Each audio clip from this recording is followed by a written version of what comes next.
conectamos con todo, Asia, África, Oceanía, América, Europa. Ese aplauso tiene que ser gigantesco porque el rey está en casa, ¿sí o no? Gracias por estar ahí. Gracias por conectarte, gracias por ser tan fiel. Y aquí ya estamos de servicio hace un rato, pero ahora es cuando nos conectamos para que esta palabra pueda llegar al resto del mundo. Gracias por ser tan fieles y por estar siempre presente. Y también en este ratito, antes de transmitirte lo que creo Dios puso en mi corazón, esto tiene que ver con algo que está sucediendo en Argentina. Hoy en día la pobreza no es más patrimonio de África, como se decía antes. ¿Y por qué no van a África? Que de hecho vamos. Pero hoy no podemos decir que la pobreza solamente es patrimonio de países necesariamente tercermundistas, sino que uno simplemente cruza la frontera, acá, digo, de la Unión Americana hacia el otro lado y se encuentra con pobreza en el querido país de México, Guatemala, Honduras, ni hablar de Venezuela, Colombia, Perú. Toda nuestra región sufre y es golpeada a veces por pobrezas infrahumanas. Argentina, lo último de la tierra, mi querido país, que se ve golpeado, digo, insisto, no solo por malos gobiernos, sino por gestiones que vienen de años y de años y de años. Y cuando uno ve a esta gente que necesita lo básico, uno se conmueve y dice, ¿qué podemos hacer? Y es un granito de arena, chiquitito, pero esto va de parte de River, de parte de la gente de Más Vida Quilmes, que nos ayuda allá en el sur de Buenos Aires, nuestro querido Carly Anacondia. Y así que yo quiero compartirte porque esto es tu semilla también, en cualquier parte del mundo, y la nuestra, la de casa. Esto es Misión Graneros en Argentina, ayudando a los chiquititos para que comiencen el colegio, para que tengan sus mochilas, para que tengan sus delantales, para que tengan zapatillas, calzados, tenis, le dicen en algunos sitios, porque algunos están literalmente descalzos y no pueden ir al colegio. Entonces llevamos un poquitito de alivio, porque esto no le cambia la vida a nadie, pero caramba, que es alivio para que puedan estar mejor. Esto es Misión Graneros en Argentina y es tu semilla. Mira, y por eso decimos siempre, duele ver a nuestros países a veces pasar este tipo de necesidades, pero insisto, podemos hacer algo. No solo nosotros desde aquí, porque toda la gente de aquí es trabajadora, no tenemos multimillonarios, debe haber algún narco escondido por ahí, pero no tenemos la menor idea. Pero lo cierto es que nadie se explica cómo es que podemos enviar remesas a todo el mundo y tiene que ver con dar. Y esa semilla vuelve siempre en una cosecha más abundante. Y eso tiene que ver con que cada país, cada nación, cada ministerio, independientemente de la denominación, de lo que crea, pueda servir, pueda ayudar. Bautistas, no sé, reformados, pentecostales, liberados, atados, con ganas de desatarse, lo que sea. Pero lo importante es sembrar. ¿Estamos listos? Digan conmigo, estoy listo. Muy bien. Mientras que preparaba este mensaje, esta semana, repasaba algunas irónicas declaraciones de la prensa de ciertas celebridades. Digo irónicas por lo que sucedió después, pero también curiosas. Philip Seymour Hoffman dijo, me preocupan esos actores jóvenes que tienen 19 años y que de repente son tan ricos, son tan famosos. Y dice él, si yo en ese entonces hubiera tenido tanto dinero, hoy ya estaría muerto. Y Hoffman fue encontrado sin vida, aquel que le dio vida a Truman Capote, fue encontrado sin vida en su departamento en New York el 2 de febrero de 2014, víctima de una supuesta sobredosis, truncando la carrera de un brillante actor. Otra declaración, nadie sabe lo que va a pasar mañana, solo el destino, declaró Paul Walker, protagonista de la saga Rápido y Furioso, quien falleció el sábado 30 de noviembre de 2013 en un accidente de tráfico aquí en California. Era el pasajero del automóvil de un amigo y un trágico desenlace para una vida cinematográfica que estaba vinculada a la velocidad, a los automóviles de carrera. River Phoenix, para los más memoriosos, fue otro joven que acabó con su vida el 31 de octubre de 1993. Mezcló una bomba, un cóctel de heroína, Valium, marihuana, efedrina y dinamitó una de las carreras más prometedoras de los 90. La muerte le llegó a este muchacho a los 23 años. Más allá, los que yo no me acuerdo, porque soy muy jovencito, pero algunos se van a acordar, más allá en la época estaba Judy Garland. Las conocimos algunos como la famosa niña del Mago de Oz, y después se transformó en una gran actriz. Y ella declaró alguna vez al New York Times: yo puedo vivir sin dinero, pero no puedo vivir sin amor. Y un atracón de somníferos, el único remedio que tenía para combatir su agotamiento crónico, sesgó una vida marcada por una fuerte adicción a los barbitúricos. Y terminó su vida, obviamente. Fue hallada en su bañadera o en su bañera el 22 de junio de 1969. John Belushi, aquel que conocimos algunos cuando jóvenes como uno de los intérpretes de los Blues Brothers, acuñó la frase que después dijeron que la emitieron otros cantantes, pero fue él el que la dijo por primera vez. Vive rápido, muere joven y deja atrás un bonito cadáver. Y el célebre cómico falleció como consecuencia de una dosis fatal de cocaína y heroína la mañana del 5 de marzo de 1982. El 19 de agosto de 2012, poco más acá, un director, Tony Scott, el cuerpo sin vida de él fue hallado en las aguas de la zona portuaria de Los Ángeles. Se alzó con varios premios, tenía varios Oscars sobre la chimenea, pero de algún modo sentía que no alcanzaba. Escaló la valla de seguridad y saltó al agua desde el puente Vincent Thomas. La autopsia reveló que tenía antidepresivos, somníferos en su sangre, y la policía terminó de confirmar que fue un suicidio. Nadie lo podía entender. La muerte no me asusta en absoluto, dijo quien interpretó por años a Kung Fu, David Carradine. Y el cadáver del actor fue hallado el 3 de junio de 2009 en una habitación de Van Gogh, donde estaba rodando su última película. Tenía un cordón atado alrededor del cuello y de los genitales. Así que terminó su vida también en pleno éxito. Heath Ledger, o Ledger, ustedes saben pronunciar mejor, yo pronuncio el inglés británico. Heath Ledger se alzó con el premio más ansiado, la estatuilla, el Oscar, solo que lo hizo después de muerto, porque falleció a los 28 años de edad, o el 22 de enero de 2008, con una sobredosis de medicamentos, y él había terminado de interpretar al Joker en Batman, el Caballero Oscuro, y nadie podía entender cómo se había quitado la vida. Robin Williams fue quien dijo: solía pensar que la peor cosa era terminar solo. No, no lo es. La peor cosa de la vida es terminar con gente que te hace sentir solo. Y se ahorcó con un cinturón en su dormitorio, según informaron las autoridades policiales.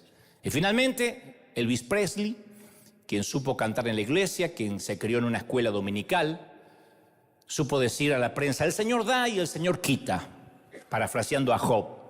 A veces pienso que me fui muy lejos y no sabría cómo regresar. Alrededor del mediodía, el 16 de agosto de 1977, el rey fue encontrado inconsciente en el baño de su habitación, trasladado al Hospital Memorial de Memphis, y al rato fue declarado muerto. Y los doctores indicaron que fue por una ingesta de barbitúricos. Entonces, estos son algunos de los famosos, de las celebridades. Si uno se mete en el ámbito de la música o del rock, aún es un poco peor. Y la pregunta es: ¿qué hay en la cima que los asusta tanto? Claro, la mayoría de nosotros no somos celebridades, ni tenemos Oscar sobre la chimenea, pero ¿cómo podemos estar seguros? ¿Cómo inconscientemente quizás nos estemos yendo por la pendiente? ¿Cómo podemos estar seguros de que estamos caminando realmente hacia lo importante? Porque no es de extrañar que aún conociendo a Dios, a menudo nos encontremos buscando la felicidad, la satisfacción de un modo equivocado. No es raro que aún conociendo a Cristo hace años, en algún momento nos desviamos y no nos damos cuenta que estamos fuera del carril.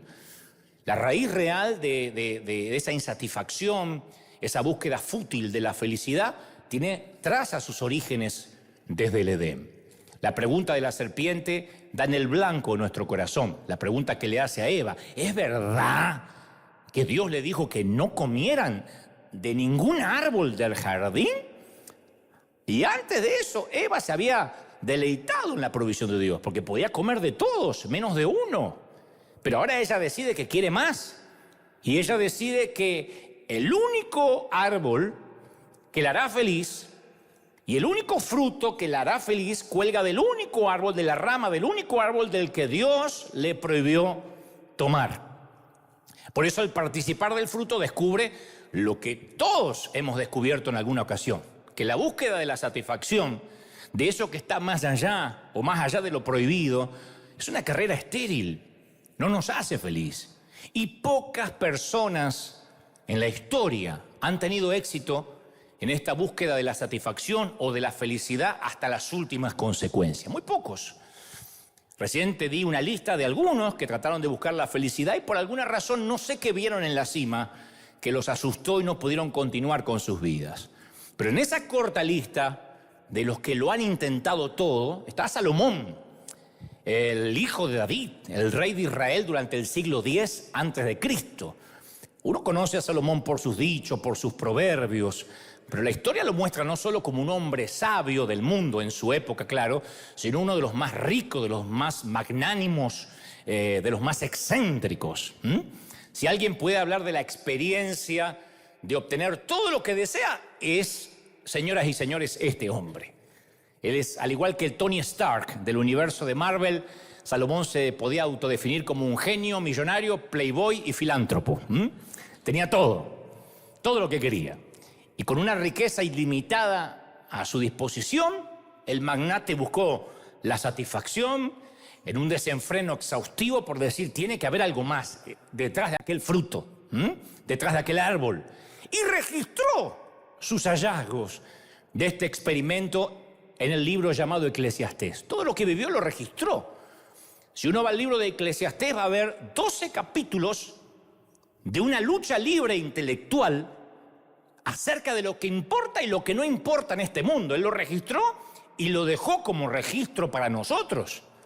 Entonces uno ve ahí las reflexiones irreverentes, crudas acerca de la vida, que a veces ofenden, te aviso. A veces ofenden, porque son brutalmente honestas, sinceras. Pero el tipo investigó, experimentó, llegó al límite y lo registró. Y lo dice acá en 12 capítulos de Eclesiastés, que cuando tengas tiempo los puedes leer, porque no es algo para repasar rápido, sino para degustar palabra por palabra. Él lo registró como alguien que está de vuelta de todo. Y no pierde el tiempo, Salomón. Cuando uno lo lee y ve el registro de su proyecto, va al grano, va al hueso. Y así es como abre su libro en Eclesiastés. Está la gran apertura de su libro, que si yo tendría que ponerle un título sería este, Las memorias de un rockstar. Porque él descarnadamente comienza diciendo vanidad de vanidades. Hay una versión que dice absurdo de los absurdos. Todo es absurdo en la vida. Todo es vanidad. Y luego aclara y dice, ¿qué provecho tiene el hombre de tanto afanarse en la vida? ¿Qué gana? Y en los 2 primeros capítulos Salomón reúne pruebas convincentes para apoyar su visión depresiva del mundo. Y una a una va descubriendo el valor temporal de esas búsquedas insignificantes de la vida, de manera que las va enumerando, para que nosotros hoy, años después, lo podamos leer y lo tengamos como ejemplo. Y el hombre comienza hablando de la salud física. Si siempre tuviste buena salud, lo más probable es que nunca pensaste mucho en tu bienestar físico. Hay algunos afortunados que nunca se enferman de nada, que cuando se enferman lo ocultan. Pero habla con gente, como bien nos decía recién José Luis Rodríguez, que tuvo problemas de salud, que le quitaron parte de su calidad de vida, y vas a comprender por qué los seres humanos asumimos que la salud, que la longevidad son claves para ser feliz en la vida, para ser medianamente feliz. Entonces Salomón es muy pragmático, muy directo con respecto a nuestro tiempo aquí en la tierra. Muy directo. Entonces él dice, generación va, generación viene, pero la historia siempre se mantiene, o la historia siempre es la misma. La tierra siempre está en su eje. Nadie se acuerda, dice Salomón, de los primeros hombres. Y nadie se acordará tampoco de los últimos, no se hagan ilusiones. No habrá memoria de aquellos entre los que habrán de sucedernos. La gente se olvida hasta de los grandes artistas. Imagínate Bad Bunny, se van a olvidar pronto. Se olvidan de todo. Se olvida de quién ganó el Oscar hace años. No nos acordamos quién fue campeón del mundo en el mundial hace 3 mundiales atrás. Decimos, ¿quién fue? Todo es subjetivo. Y Salomón lo descubre. Él le dice, ¿por qué crees, en otras palabras, que tu vida es tan significativa si solamente vas a vivir, ¿qué? 80, 90 años en el mejor de los casos. Él dice, el mundo va a seguir girando como giraba antes de que tú llegases y va a continuar girando después de tu muerte. Y ya sea que disfrutes de una salud maravillosa, fantástica, magnífica, o hayas luchado físicamente durante décadas, el fin es el mismo. Así comienza Salomón el libro. No es un libro para decir aleluya y saltar de alegría, pero así es como comienza. Él dice, morirás y el mundo seguirá. Primer descubrimiento, dice el sabio. Pero es como si estuviera diciendo, mantén tu vida en perspectiva. No te sientas nunca el tapón del océano, porque vas a desaparecer de la escena dentro de algunas décadas y el mundo va a permanecer. Es más, nuestro césped nos va a sobrevivir. La próxima vez que lo cortemos, tenemos que recordar que somos los sirvientes temporales de esa grama. Que somos solo sirvientes del césped. Algún día otra persona va a tomar tu lugar. Otra persona poseerá nuestra casa, nuestra pequeña parcelita de tierra, y el césped va a seguir ahí. Seguirá creciendo y otra persona lo cortará hasta que también esa persona sea sacada de la escena y venga otro a empujar la cortadora. Entonces uno piensa que todo nos va a acompañar en la muerte. No, las cosas se van a quedar, dice Salomón. Yo suelo contar mucho lo que el piso encerado significaba para mi madre. No crean que teníamos una casa lujosa, era una casa chiquitita. Si entraba un endemoniado se liberaba porque entraba el demonio o la persona. Los dos no entraban. Y los días sábados, pero aún así mamá decía, somos pobres pero limpios. Impecable estábamos todos cuando íbamos al colegio. Parecíamos gatos de rico, todos perfectamente lustrados. Y la casa los sábados ella decía, voy a hacer limpieza profunda. Y compraba un producto que no sé si existe, llamaba policera. Y enceraba y nos obligaba a caminar descalzo dentro de la casa. Y hacía un escándalo si caía alguna miguita de la mesa en sábado. El sábado no podía caer miguitas de la mesa, jamás. Y decía mi mamá, es que si vienen visitas, yo soy la que paso vergüenza. En la vida vino una visita, nunca. La única que venía era una tía media sorda y ciega que la hubiésemos recibido en el gallinero y no se hubiese dado cuenta. No lo habrían notado. Y hace poco, cuando me tocó ver a mis padres dentro de un modesto ataúd, reflexioné sobre aquellos días de manteles y vajillas guardadas para ocasiones especiales que jamás llegaron, y pisos encerados que nadie valoró y que nadie admiró jamás. Mi padre cierta vez buscando algo en los cajones de mi madre hasta le encontró calzones sexys que él jamás había visto. Dios sabe que no te miento, dijo, ¿y esto? Y yo me di cuenta, no entendía mucho, pues me di cuenta que el viejo primera vez que se desayunaba con ese mini calzón. Mi mamá usaba esos circo rodas hasta acá, pero ese era... Y mi mamá contestó, son para alguna ocasión especial, dijo ofendida. Yo pensé, menos mal que no dijo que eran para las visitas, ¿no?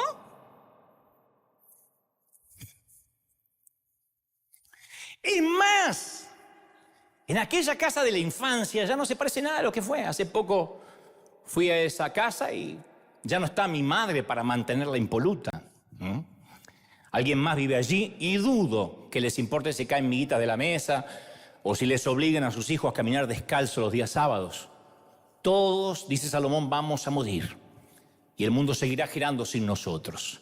Es la primera reflexión del sabio. La segunda es porque le ha reconocido por su sabiduría, por lo que sabía. Nadie más sabía que el tipo en el siglo X antes de Cristo. Sabía de todo, de lo que le preguntaras. Y Salomón se había puesto como objetivo obtener conocimiento. Y él escribió literalmente, me dediqué de lleno a explorar todo lo que tenga que ver debajo del cielo, investigar todo lo que hay debajo del cielo. Lo de más allá no me compete, pero del cielo para acá voy a investigarlo todo. Me puse a reflexionar y aquí me tienen, dice Salomón. Concluye, dice, acá estoy engrandecido, con sabiduría más que todos mis antecesores, en Jerusalén, habiendo experimentado abundante sabiduría, conocimiento, y todo, concluye, es como querer atrapar el viento. Ni siquiera la sabiduría me sirve. Una vez le dije eso a mi madre: mamá, el hombre más sabio del mundo dijo que estudiar no sirve. Es como perseguir el conocimiento, es como querer atrapar el viento. La vieja me dio un chanclazo y me mandó a la escuela, ¿no? Pero Salomón no está diciendo que la educación es mala. Simplemente dice que no nos hará más felices. No sé si conociste a alguien que termina la universidad y después no sabe qué hacer, así que saca una especialización pensando que eso le va a dar alguna dirección en la vida, y después va a un máster o se mete en un máster, todavía no encontró lo que busca, así que intenta con un posgrado, incluso va por un doctorado y sigue insatisfecho. Más conocimientos, más grados, más credenciales, más diplomas colgados sobre la pared. Si esto te suena, capaz que te puede ahorrar tiempo o algunos pagos de matrículas. No estoy diciendo que la sabiduría, el conocimiento, yo siempre insisto con que tenemos que leer. No podemos hacer de la ignorancia una virtud, ¿no? Lo que trato de decir es que él, que estaba en las antípodas de la ignorancia, que sabía todo, llegó lo más lejos que un ser humano puede ir en la adquisición del conocimiento. Esto es lo que concluyó, dijo, mientras más sabiduría, él lo dice así, más problemas. Mientras más se sabe, más se sufre, dijo Salomón. Por eso hay una canción por ahí que dice, ojo que no ve, corazón que no siente. Mientras más se sabe, más se sufre. Yo tenía un hermano, digo tenía porque partió a la eternidad.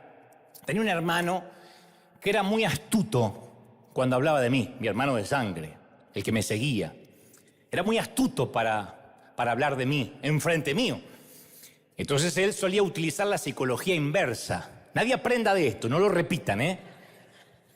Pero para que yo no me diera cuenta si él me estaba halagando o me estaba insultando, él usaba la psicología inversa, porque yo desde pequeño tenía la particularidad de vivir en mi propio mundo. Nunca me metía en las disputas familiares. Yo olía una discusión, me ausentaba y volvía cuando la belicosidad había acabado. Siempre fui mantente neutral, ni con uno ni con el otro. Entonces, no obstante, mi hermano era muy visceral y extremadamente pasional, extremadamente dramático. A mi hermano le encantaba el drama. A las 7:06 entro, la mujer que tú quieres. Él le encantaba esa onda novela. La vida de él era una novela. Entonces, cuando él se enojaba conmigo, le decía a mi madre en voz alta, ¿sabes a quién admiro con toda mi alma? ¿Sabes, mamá, a quién admiro? Yo paraba las antenas. Yo quisiera ser como Dante.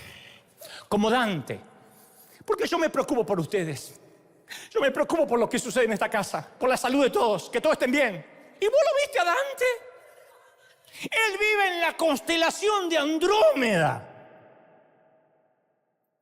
Él vive en su propia flatulencia mental. Decía otra palabra, pero no corresponde. Y yo lo admiro profundamente. Y yo decía, ajá. Porque, ¿sabes, mamá? Si uno es como él, delante mío, si uno es como Dante, que le importa un reverendo cuerno lo que le pasa a su propia familia, se sufre menos. Se sufre menos. Dante es un tipo que no sufre. No sufre. Ay, yo le pido a Dios que me dé la sangre de pato que tiene él. Me miraba y decía, ¿por qué Dios no me hizo como vos? No sé. Yo no sabía todavía si era un halago, fíjate vos. ¿Por qué Dios no me hizo frío, apático, desinteresado como vos? Ay, ojalá yo fuera como Dante, mamá, álgido, linfático, indiferente, despegado, glacial, insensible, gélido, frígido. ¿Qué pasó? ¿Qué pasó? No te puedes defender porque te estás mirando. Se sufre menos, mamá, se sufre menos. Yo no le respondía, insisto, porque no sabía si me estaba mandando al infierno o me estaban mirando. Y Salomón lo dijo antes que mi hermano. Mientras más problemas, mientras más se sabe, más se sufre. Cuando descubres el corazón de la gente, más sufre. La sabiduría añade tristeza porque sabes cuando te están mintiendo. Sabes cuando alguien te halaga superficialmente. Descubres cuando alguien te quiere timar. Entonces dice Salomón, al final la adquisición incesante del conocimiento no me llena el vacío.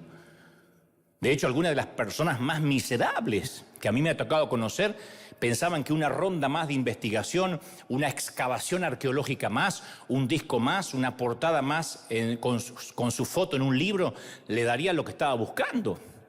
Y nunca aprendieron lo que aprendió Salomón, que la educación es un medio para un fin, no un fin en sí mismo. Y cuando estos tipos tristes llegan al final, se dan cuenta que sacrificaron las cosas que más importan en el camino. Años gastados en perseguir la clase de equivocada de cosas a expensas de las que sí importaban. Y luego en el capítulo 2, Salomón mete a sus lectores, o nos mete a nosotros, en una zambullida, en una piscina de hedonismo. Y él dice, pensé que una botella de vino me haría feliz. Nadie diga amén. Y se embarca en una desenfrenada búsqueda de placer.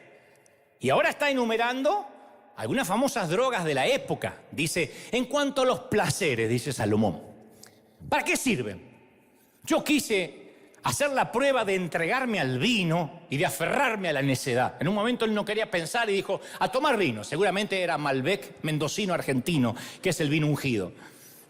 Ahora, ¿cuánto Malbec hace falta para llenar los vacíos, los huecos de un corazón?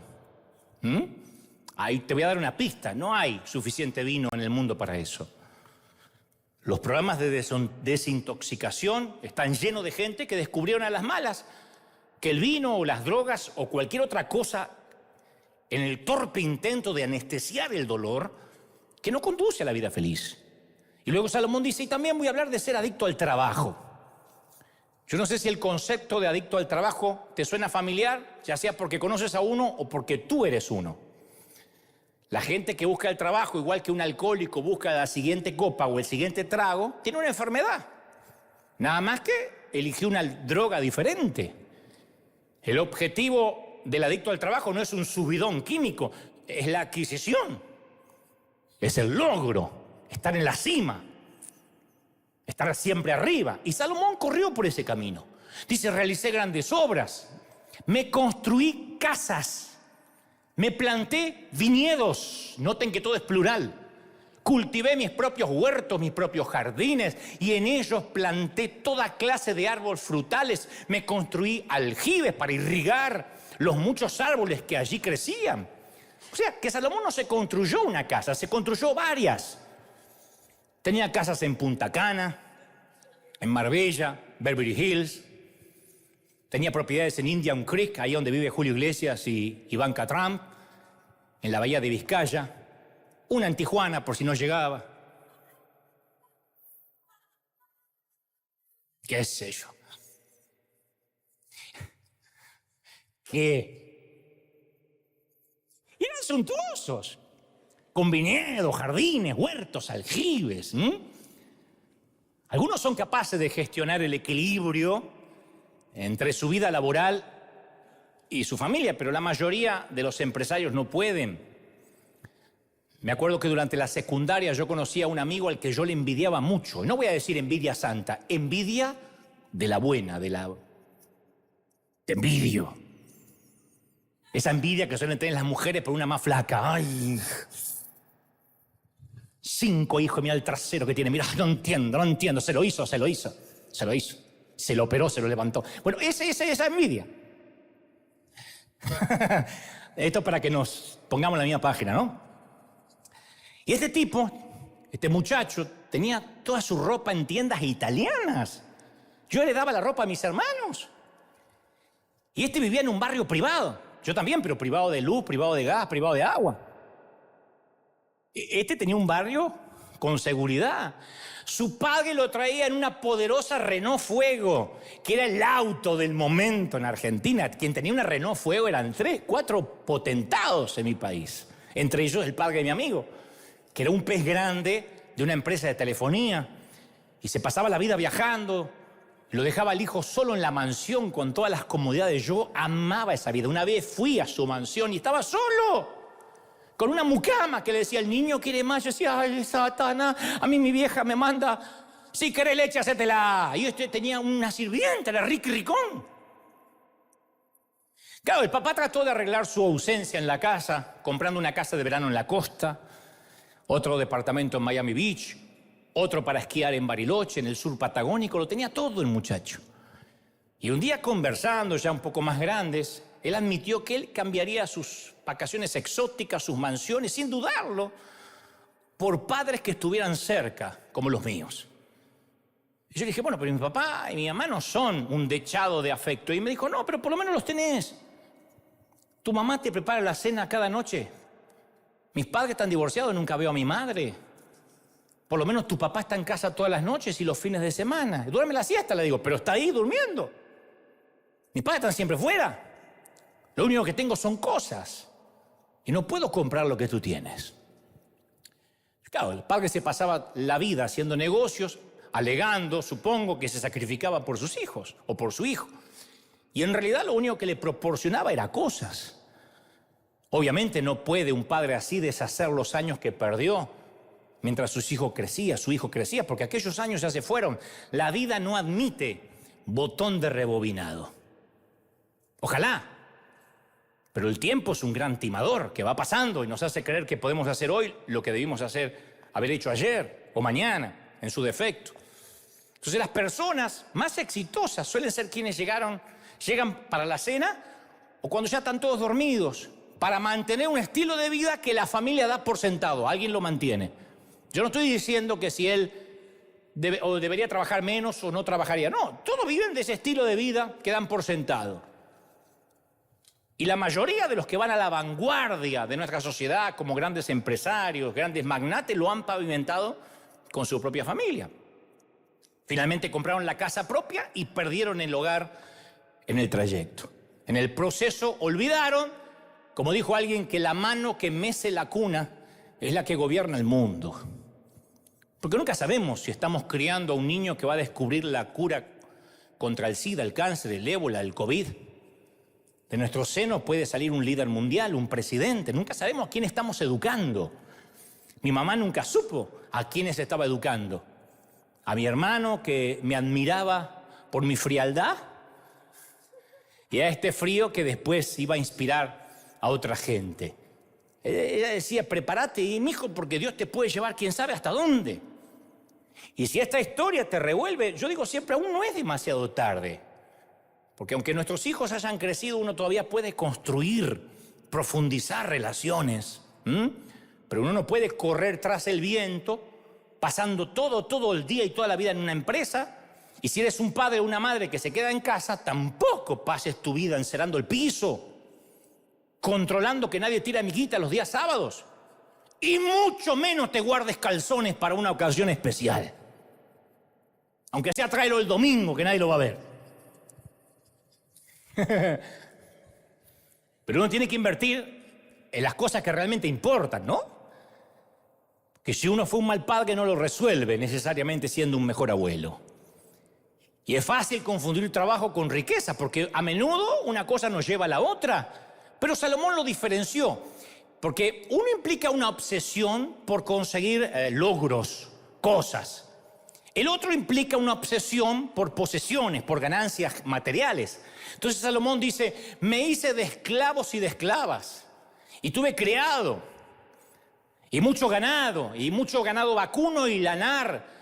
Más que todos los que me precedieron en Jerusalén, amontoné oro y plata y tesoros que eran de reyes y de otras provincias. Claro, en aquel entonces el símbolo de esclavos era sinónimo de estatus. Y Salomón llenó todas sus casas con mucho personal. Ya había capturado al elefante blanco, ahora lo tenía que alimentar. Y el ganado era otro barómetro medible de la riqueza.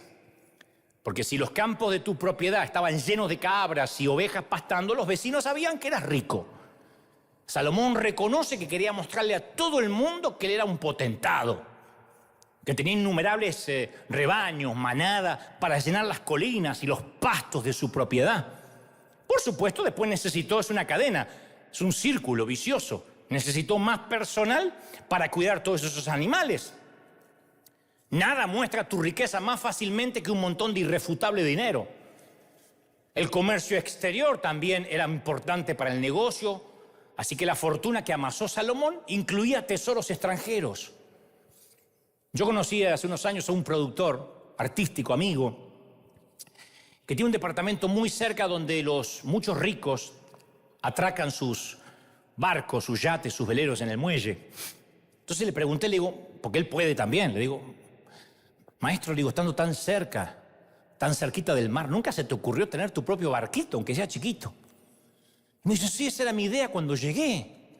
Pero después me di cuenta que ni loco, porque estos yates viven atracados al puerto, se llenan de algas, de hollín. Casi ningún rico viene a navegar. Son un símbolo de estatus. Es solo esnobismo. Entonces los cuidadores son quienes a veces los mueven un poco por la bahía, pero no pasan más allá de la escollera, del espigón. Entonces yo pensé, ¿quién querría mantener, porque hay que mantenerlo, un lujo solo por el estatus? ¿Quién pagaría por mantener un barco solo por ostentación? Y Salomón dice, bueno, ahora tengo que mantener el elefante blanco que atrapé. El arte y la música eran otros indicadores de riqueza en los tiempos de este rockstar. Solo los ricos podían permitirse tales lujos en los tiempos antiguos. Entonces las artes tampoco pasaron desapercibidas para el hijo de David.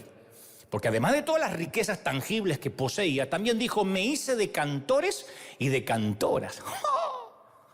Muchos de nosotros ahorramos capaz mucho para ir a un concierto de tanto en tanto. Salomón fue, compró la banda y se llevó el Puma a casa.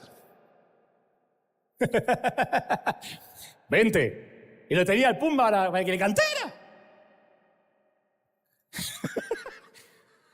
Adquirió los mejores músicos, los llevó a su palacio para que le hagan un concierto cada vez que el tipo quisiera. Pensando que la riqueza llenaría el hueco, lo persiguió sin descanso hasta que fue el hombre más rico. Y siguió vacío por dentro. Yo conozco a gente que dice, bueno, pero yo no pido riqueza, yo lo que pido es, no sabe lo que sería teniendo $10.000 en el banco. Ya estaría satisfecho. Que no lo toque, lo tenga por las dudas. Eso me haría feliz. O una casa más grande, es todo lo que pido, estamos todos amontonados. Entra el demonio, entra la suegra y nos tenemos que ir afuera. O quisiera ese automóvil, que siempre, con que yo llegue ese auto, manejarlo, aunque sea manejarlo. Parafraseando a Salomón, él dijo, en algún momento te vas a despertar y te vas a dar cuenta que eso no tiene importancia. Y permíteme que te ponga algunas cosas en perspectiva, porque la fe cristiana en sus orígenes no está en contra de las bendiciones materiales. Aunque no tenemos que poner la fe en las riquezas, Él quiere que la disfrutemos, que disfrutemos de la... Claro, ¿quién no quiere estar más confortable? Pero el apóstol Pablo exhorta a Timoteo y le dice a los ricos de este mundo, mándales que no sean arrogantes y no pongan su esperanza en las riquezas. No le dijo que abandonen las riquezas, que no pongan la esperanza ahí. Son inseguras. Que pongan la esperanza en Dios, 1 de Timoteo 6:17, que nos va a proveer de todo lo que necesitamos. Entonces yo siempre menciono que tuve la fortuna de haber nacido rico. Yo nací rico, excepto que tuve muchas décadas sin dinero. Porque reconozco que todas las bendiciones vienen de Dios. Entonces no las adoro, las compartimos con generosidad, las disfrutamos, claro está. Pero yo puedo soltar todo en cualquier momento porque las cosas vienen y van. No me tienen atrapado, no me siento culpable de disfrutar lo que Dios me da. No me disculpo por ser un tipo bendecido. Como dije, el cristianismo no está en contra de las bendiciones materiales, ni en contra del placer. La Biblia está llena de descripciones de festivales, de fiestas, de celebraciones. Esto va para alguno que dice, es que ahí no danzan, ahí lo vi bailando, lo vi al petizo pelado bailando así. Fueron los mismos festivales que Jesús disfrutó durante sus años en la tierra. Yo no sé si danzo, yo bailo, sabor, azúcar, bailo, de la alegría. De hecho, el primer milagro de Jesús fue convertir agua en vino en una boda. Entonces el cristianismo, etimológicamente, en su verdadera forma, abraza el placer que honra a Dios, la alegría sana, la diversión. Entonces, si tienes una relación con Dios y tu vida está llena, puedes disfrutar de una buena fiesta. ¿Por qué no? Pocas cosas traen más alegría que una cena, una celebración de un cumpleaños, no sé, una boda. Pero debes saber que el placer que traen es temporal. Tu vida no es el álbum de fotografías ni las fotografías con filtro de Instagram. Tu vida son días comunes, enlazados con otros días comunes, y eso hace el collar de una buena vida. Pero la vida no son bodas, salpicado con alguna graduación, con alguno que otros cumpleaños. Esa es la parte que usamos para el consumo público. La vida es otra cosa. Entonces, a las fiestas o esas fotos en Instagram las aceptamos como son. No es nuestra vida, son momentos que Dios nos permite disfrutar. Y después Salomón es un rockstar, obviamente habla de sexo.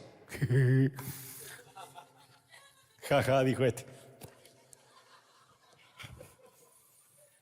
La gente que usa el sexo como un medio para llenar el dolor de sus almas no está tan sola, porque Salomón también lo probó. Él dijo: disfruté de los deleites de los hombres y me formé mi propio harén. ¡Oh! Al principio las buscaba huérfanas, después dijo, bueno, que tengan madre, que vengan.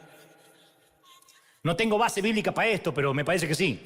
Es lo que yo hubiese hecho, el tipo era muy sabio. Y la escritura registra que tuvo 700 esposas y 300 concubinas. Hagamos el cálculo. Estuvo casado con 1000 mujeres. Entonces la mayoría la pasa mal tratando de hacer feliz a una. 1000.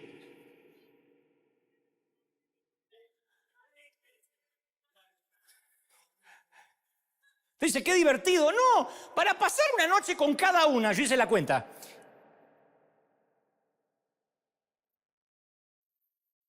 Oh, vinieron los santos del convento a escuchar. Para pasar la noche con cada una le llevaba casi 3 años. 3 años, dar toda la vuelta. Si una se ofendía, te veo en 3 años, mami.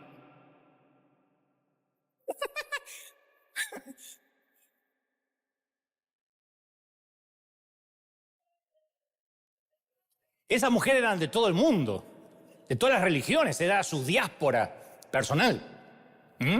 Y como apunta la escritura, esas mujeres hicieron que se pervirtiera su corazón. Entonces hay personas como Salomón que intentan llenar el vacío de su vida con más sexo. Y esto corroe el alma, los deja vacíos. Cuando el intento es llenar el alma, porque a veces ni siquiera es atracción. Y ese patrimonio no es exclusivo de los varones, ¿eh? Las mujeres también pueden buscar satisfacción a través del sexo, buscando el príncipe adecuado, y viven besando sapos porque cree que estar en medio de una relación les va a asignar valía, les va a asignar valor. Y la vida no funciona así. Ninguna otra persona te puede hacer feliz.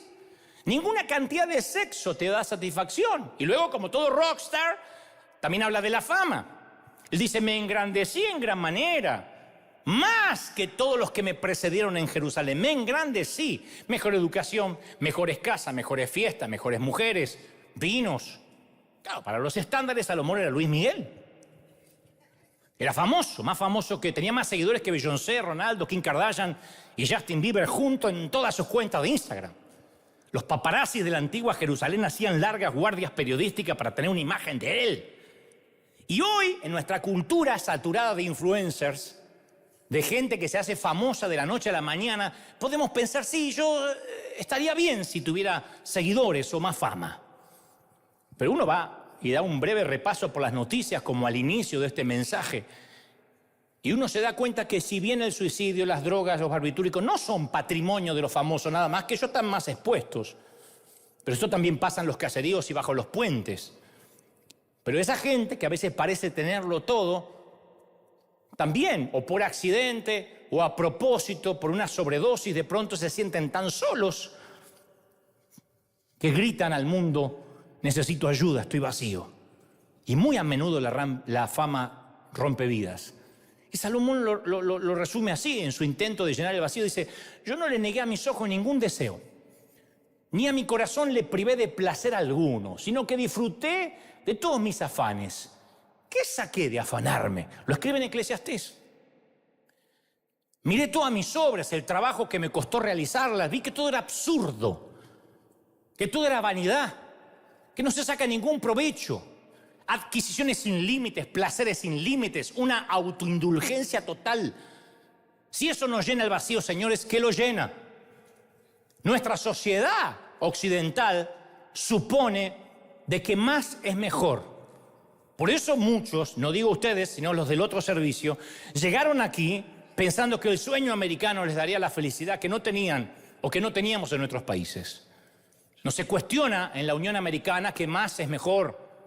Entonces, con una decena de tarjetas compramos cosas que no necesitamos con dinero que no tenemos. Y un día advertimos para nuestro horror que ya no trabajamos ni siquiera para comprar, sino que trabajamos para pagar. Y compramos muchas cosas, pero ya no tenemos tiempo a disfrutarlas.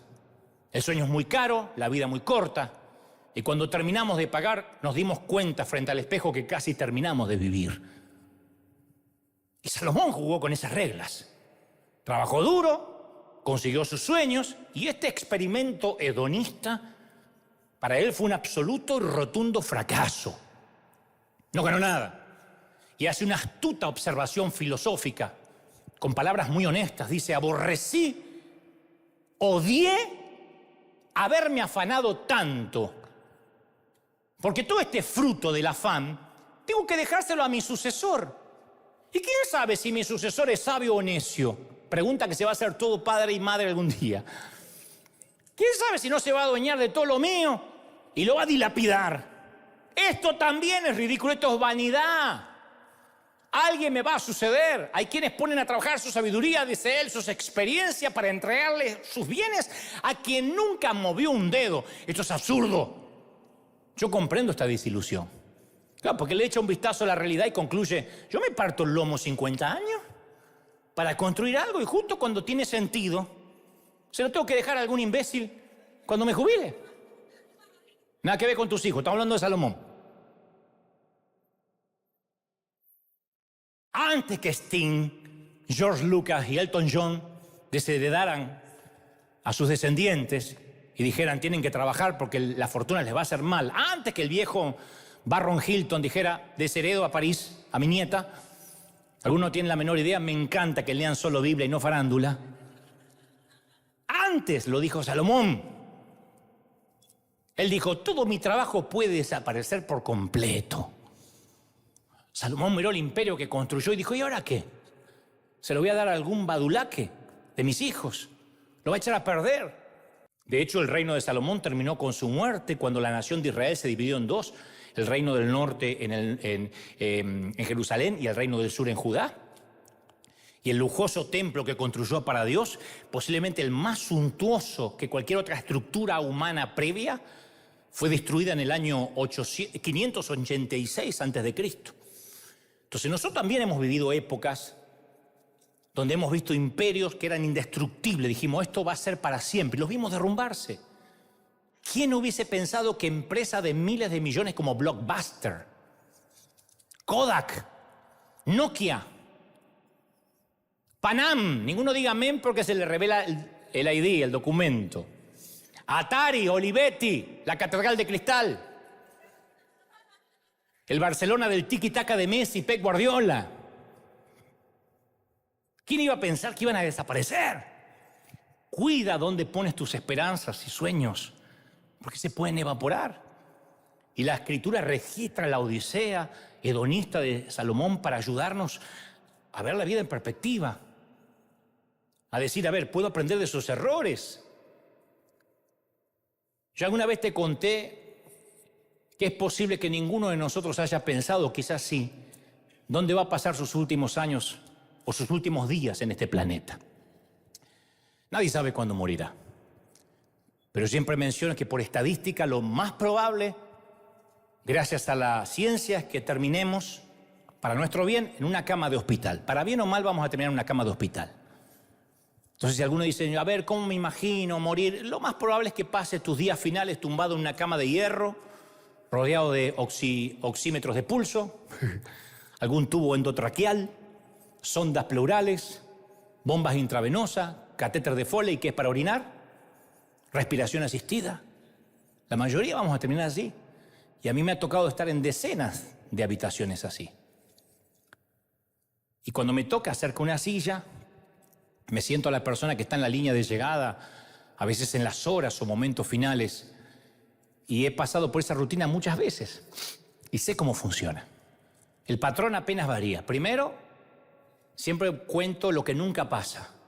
En estas largas vigilias nunca he escuchado a nadie decir: ¿podrías revisar mis redes sociales que ya no me da la cabeza? Porque subí una foto hace una semana y quiero saber con cuántos likes me estoy muriendo. Nadie me ha pedido que vaya al banco y le lleve un maletín lleno de dinero conseguido con esfuerzo. Nadie me ha dicho: me lo pones acá en mi pecho, quiero morir con los Washington acá. Nadie me ha pedido nunca que llevase su fabuloso Tesla a lavar y lo estacione al otro lado de la ventana del hospital y me dijo: quiero que lo lustren bien, que le pase una buena cera y después ponerlo ahí afuera porque es lo último que quiero mirar. El Tesla, mientras me doy mi último suspiro. Me lo mandaron por correo. Nadie me dijo: trabajé muy duro por este negocio, solo quiero leer el estado financiero por última vez, a ver qué le dejo a mis hijos. No, esas conversaciones no tienen lugar en el final de una vida. Cuando la gente está a punto de morir, ¿qué sabes lo que hablan? Dos cosas: si están bien o mal con sus familias y si están bien con el hacedor. Casi nadie muere ateo. Te dice: yo no creo en Dios, pero orá por las dudas. El 100% del tiempo, estas son las conversaciones que tengo en el hospital, en una cama de hospital. Quiero saber si estoy bien con los míos y quiero saber si estoy bien con Dios. La última vez que vi a mi padre con vida en Argentina, él tenía algunos temas que le quitaban el sueño. Y entonces me dice: ¿podemos hablar? Y después de las cosas, ¿cómo estás? Bien, esto, ¿cómo te tratan? Se puso serio y alguien captó en la fotografía exactamente ese momento. Y me dijo: yo sé que no fui el mejor padre que se puede esperar, pero no entiendo por qué casi nadie me visita. Pues yo tengo muchos nietos, tengo un montón de nietos, de bisnietos, y vos sos el único hijo que me viene a ver y encima vivís en la otra punta del mapa. Solo lo visitaba una sobrina que se la apodaba Chini, mi productor Daniel Peckerman, quien se encargó de él en los últimos días, y un viejo amigo llamado Hugo. Es obvio que mi viejo durante su juventud no fue el clásico abuelito que se ganó el afecto de todos los nietos, pero también era obvio que nadie estaba dispuesto a otorgarle una cosecha que creían que él no merecía. Él había dedicado su vida a cuidar su casa, su jardín, su gallinero, su viejo auto, y apenas fue a parar al hospital, algunos familiares arrasaron con sus preciados tesoros. Obviamente nadie le puede pasar facturas viejas a un hombre de 95 años, así que yo le dije: mira, papá, pronto te vas a reunir con mamá. Y él me dijo: es cierto, pero lástima que no me puedo ir rodeado de toda la familia, así que orá que Dios me lleve pronto. Sería la última vez que hablábamos personalmente. Y cuando llegues al final de tu vida, cuando llegue al final de mi vida, nos haremos las mismas dos preguntas. ¿Estoy bien con la familia? ¿Estoy bien con mi hacedor? Todo se reduce a eso. Y si sabes en tu alma que puedes responder sí a ambas preguntas cuando te toque yacer en tu cama final, vas a experimentar la clase de satisfacción que trató de buscar dando manotazos de ahogado Salomón. Y dejaremos un rico legado para que otros lo sigan. ¿Qué legado dejaré en otras vidas cuando me marche? Estas son preguntas descarnadamente sinceras que uno se empieza a hacer a medida que va pasando la edad. Y sería una mala praxis de mi parte si no te hiciera las mismas preguntas ahora. ¿Qué legado estás dejando? Porque la vida no es el crédito, de verdad. Ni tener casa propia en lugar de rentar. Ni una mejor ropa, ni un mejor pasar. De verdad, la vida no es eso. Claro, uno vive un poco más cómodo, pero te aseguro que la vida no lo es. En tu día final de la tierra, cuando mires por el espejo retrovisor de todo lo que has hecho, vas a ver un legado que te traiga profunda satisfacción. Esto es lo que dejé. Una huella que los demás puedan seguir. O vas a ver un puñado de días caóticos lleno de cosas que al final no importaban. El hombre más sabio del viejo Medio Oriente termina el libro de Eclesiastés con esta conclusión sin pelos en la lengua, porque él da la patología, pero también la terapia. Cortita, pero a buen entendedor pocas palabras. Dice: el fin de este asunto es que ya se ha escuchado todo. Teme a Dios, cumple sus mandamientos. Eso es todo para el hombre. Eso es todo, dice Salomón. No hay otra cosa.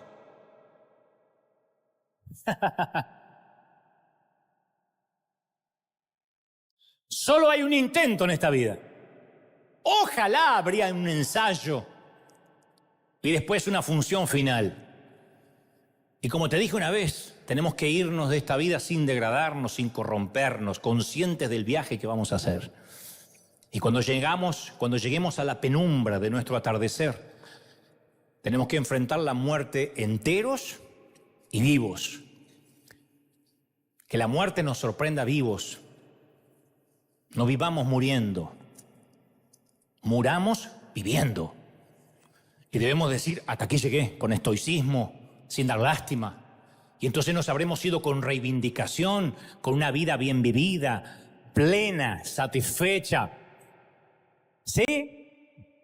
Mis queridos, decidamos hoy que vamos a llegar vivos a nuestra muerte.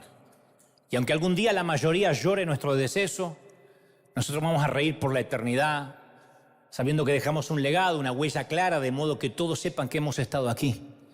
Alguien nos va a recordar, depende de nosotros darnos cuenta de eso. Solo tenemos dos opciones: o nos damos cuenta de esto en la fría cama de un hospital con sueros intravenosos, o nos damos cuenta ahora mismo, en esta misma mañana, y tomamos la decisión de vivir una vida que vale la pena, una vida que realmente honra a Dios. Vamos, dale un aplauso grandioso al Señor de señores y al Rey de reyes. Ponte de pie y dale el mayor aplauso de la historia, el mayor que tengas. Así, aplaude, River. La palabra que ha sido predicada fuerte, dile: Señor, ese es mi Dios. Ese es nuestro Dios. Dale un aplauso grandioso al Señor de señores. ¿Cómo te ama el Señor? ¿Cómo te ama el Señor? ¿Cómo no te va a amar? Todos juntos para que nos acompañen el resto del mundo. Di conmigo: Señor Jesús, entra en mi vida, cambia mi corazón, perdona mis pecados. Fuerte, anota mi nombre en el libro de la vida.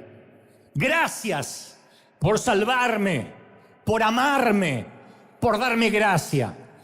Ahora mantén la mano en alto. Quiero tomar los últimos minutos para orar por ti. Padre, he transmitido lo que creo me has dicho que diga a este tu ejército, a estos tus hijos. He hablado a su corazón, he hablado al intelecto, pero sé que has llegado hasta el alma, hasta lo más profundo. A los que han estado en una carrera como un hámster, en una ruedita sin fin, cansándose y cansándose, agotando semanas, agotados crónicamente, semana a semana. Señor, revélale el propósito de la vida. Vamos, comienza a clamar, todos. Ora al Señor, levanta las manos, quiero escucharte orar. Somos miles y tenemos que orar y clamar. Señor, comienzo un propósito en la vida. Empiezo marzo en bendición. No voy a dejar que se me pase un año más. Comienzo en victoria, en bendición, en gloria. Comienzo creyendo, confiando que todas las cosas son hechas nuevas. Vamos, comienza a orar. Vamos, quienes tengan el bautismo adoren como el Señor les da. Los que no abran la boca, que de algo Dios la va a llenar, o de agradecimiento o de gozo. Son los últimos minutos, pero quiero orar para que la gloria del Espíritu selle esta palabra allí en donde me están oyendo, hasta lo último de la tierra, hasta Tierra del Fuego, América, Asia, Oceanía, África, Europa. Estoy orando por bautistas, por católicos, por agnósticos, por judíos, por musulmanes. Estoy orando por testigos de Jehová, por aquellos que dicen: yo no creo en lo mismo, pero ¿cómo te ama el Señor? ¿Cómo te ama el Señor? Y el Señor dice: yo tengo para ti el propósito de una buena vida. Vamos, deja un legado a tus hijos, deja un legado a tu gente, déjale un legado a tus nietos y dile: Señor, yo quiero dejar una huella de modo que sepan que he estado aquí, y esa huella marcará y esa huella cesará un camino. Padre, gracias por este tiempo, gracias por tu bendición, gracias porque hasta aquí nos has traído, y del norte, del sur, del este y del oeste viene una bendición grande sobre ti, iglesia, cosa que ojo no vio, ni oído yo, ni han subido a tu corazón. Te bendice el Señor. ¿Cómo no te va a bendecir el Señor si en sus manos te tiene esculpido? ¡Aleluya! ¡Aleluya! Vamos, vamos, levanta la mano. Jóvenes, hay algo sobre ustedes. Hay algo sobre los jóvenes, hay algo sobre los adultos, sobre los niños. Es el Señor llenándolo todo. Es el Señor tocándote profundamente, llenando los huecos del alma. Y los que lloran del otro lado de la pantalla, los que dicen: Señor, yo tengo un vacío que no se me va. Vamos, enfoca la nariz de tu avión, enfoca la nariz de tu aeronave y crece, madura. Busca las cosas que son de arriba y todo será añadido. Te quita Dios. Oro por los hispanos que pululan en la Unión Americana. Oro por los hispanos que llenan las iglesias y que llenan los coliseos y los anfiteatros y las catedrales y las basílicas del mundo. Oro por los hispanos que están aquí, los que están afuera, para que esa caminata, esa corrida frenética hacia el éxito se detenga y sepas qué es lo que importa antes que sea tarde. Te bendice el Señor. ¿Cómo no te va a amar si por eso te habla así? Vamos, dile: Señor, quiero un propósito en la vida. Quiero un propósito antes de llegar a mi destino final. Antes de tomar el último tren a casa, quiero dejar una huella, una marca. Quiero que mi vida impacte. ¡Uy! Vamos, vamos, levanta las manos y bebe de esta gloria, de esta unción, de esta presencia. ¿Cómo no te va a amar el Señor? ¡Aleluya! Y oro por los que se sienten solos en los lugares más ricos del planeta y los lugares más pobres. Por los que están viudas, solas, separadas, divorciados, huérfanos. Te bendice el Señor. ¿Cómo no te va a bendecir? Vamos, levanta las manos por última vez y bendigo tu entrada, bendigo tu salida, tu acostarte y tu levantarte. Bendigo tus horas de trabajo y tus horas de descanso. Bendigo tu vientre, mujer, y bendigo tus manos, varón. Te bendiga Dios en la ciudad y en el campo. Te bendigan tus horas de trabajo y tus horas de descanso con tus hijos, nietos y cónyuges. Te bendiga Dios en lo que emprenda, para que nunca vivas ni te mueras solo. Para que la gloria te rodee, para que la presencia esté sobre tus cosas, sobre tus bienes y sobre tus afectos. Te bendice el Señor en el cuerpo, en el alma y en el espíritu. Amén, amén y amén. Gloria al Señor. Que Dios te bendiga, que Dios te guarde firme como talón de oso hasta el domingo que viene. Chao, gente, nos vemos. Dios le bendiga a todos. Buena vida.